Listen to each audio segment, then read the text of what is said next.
వారం పూట పాస్టర్ భార్య గారిని కనిపించుకుంటే మరి పాస్టర్ చర్చ జరపకుండా ఇంకా ఉంటాడేమో అని దేవుడు కూడా అనుకోవచ్చేమో. కనుక ఆదివారం చనిపోయినా, ఎప్పుడు చనిపోయినా, ఏ రోజు చనిపోయినా సరే ఎప్పుడైనా దేవుని మనం స్తుతించాలి, మహిమపరచాలి. ఇప్పటికైనా చనిపోవాలి, ఏ రోజైనా చనిపోవాలి, కన్నుమూయాలి అని మనం నిర్ణయించాలి. ఇది నగ్న సత్యం. అందరూ ఒక్కసారి రెండు చేతులు పైకెత్తి దేవుని స్తుతిద్దాం. స్తుతి చేయక యథార్థవంతులకు శోభస్కరణ బైబిల్ చెప్తుంది. స్తుతి లేని జీవితాలే కాదు. స్తుతుల మూలంగా ఒక దుర్గాన్ని స్థాపించాడైనా ఇశ్రాయేలు స్తుతుల మీద ఆయన ఆశీర్వైనటువంటి దేవుడు. ఆయన మన మధ్యనే ఉన్నాడు, మన దగ్గరే ఉన్నాడు, మనతోనే ఉన్నాడు.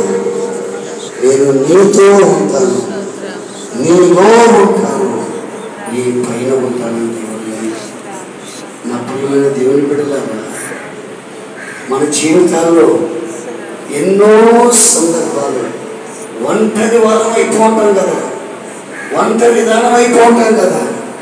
కానీ దేవుని యొక్క ప్రేమ, దేవుని కృప, దేవుని ఆదరణ మనం బలపరుస్తుంది. దేవుని యొక్క ప్రేమ మనల్ని బలపరుస్తుంది. ఎన్నో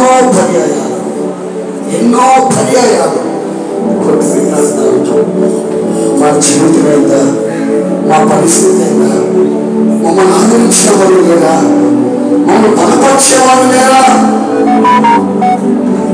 మమ్మల్ని చేరదీసేవాళ్ళు లేరా, మా కన్నీరు తుడిచేవాళ్ళు లేరా అని ఎన్నో సందర్భాల్లో మనం అనుకుంటూ ఉంటాం కదా.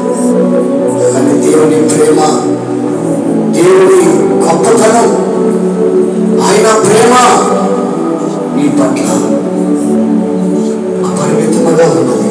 అపారమైన ఆయన ప్రేమ నీ పట్ల ఆయన కుమ్మరిస్తా ఉన్నాడు.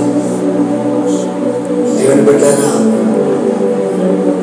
ఈ రోజున సేవకులను కన్నా వస్తుంది. రేపు మన పరిస్థితి ఎలా ఉంటుందో తెలియదు. ఎంత శ్రేష్టమైన సమయం.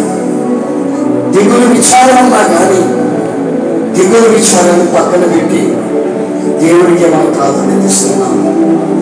ఆయన మనం స్తుతిస్తున్నాం, ఆయన మనం మహిమపరుస్తున్నాం, ఆయన కొనియాడుతున్నాం. పరిశుద్ధాత్మ దేవుడు మన మధ్య ఉన్నాడు. ఒక్కొక్కరిని బలపరుస్తూ ఉన్నాడు, ఒక్కొక్కరిని బలపరుస్తూ ఉన్నాడు, ఒక్కొక్కరిని బలపరుస్తూ ఉన్నాడు. అబ్రహాము రోజున లాజరు ఆడుకున్న రీతిగా సేవకులు నిత్య విశ్రాంతిలో ఉండిపోయి అబ్రహాము రోజున ఆడుకున్నటువంటి లాజరు ఏ విధంగా ధర్మంతను చూస్తున్నాడో మళ్ళీ కూడా సేవకులను చూస్తూ ఉంటాడు. నా సేవకురాలు నా ప్రియమైన భార్యను చెప్పే మాట,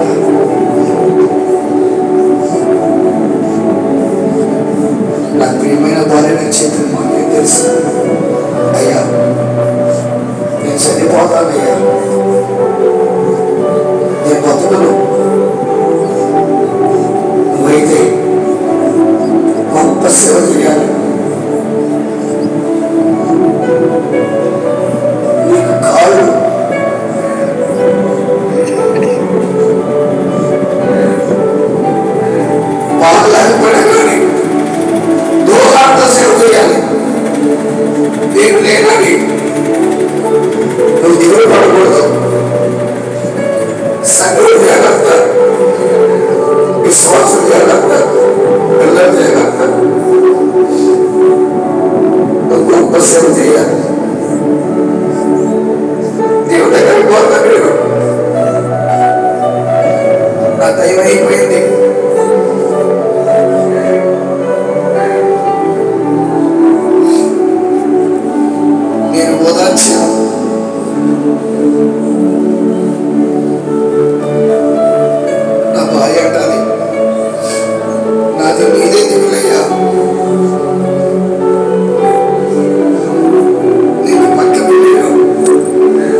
చేసాం మనం.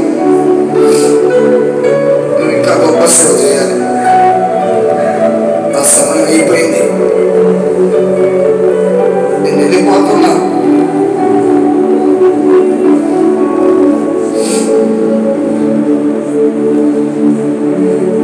మనం ఒకప్పుడు ఎట్టున్నామో అత్యంత దేవుల్లో ఉండాలి.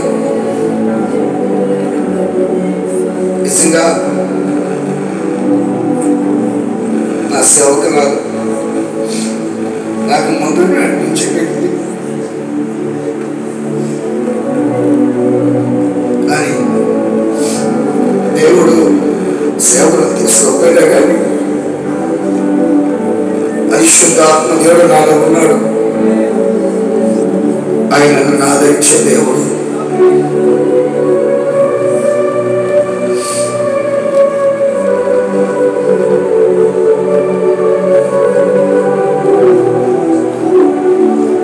నా కన్నీరు తుడిచే దేవుడు ఆయనే. ఎంతమంది కట్టాలయ్యారు. ఒకవేళ పై పెద్దలకు కాలు పెట్టాలిపోవచ్చేమో, నువ్వు పై పెద్ద కట్టాలి.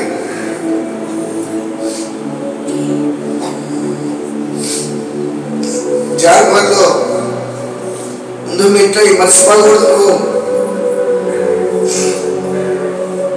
కుటుంబాశ్వత పండుగ అనౌన్స్మెంట్ చేసావు, వర్షం ఆపేశావు. నువ్వు మళ్ళా దాన్ని చేయాలి. విశ్వాసం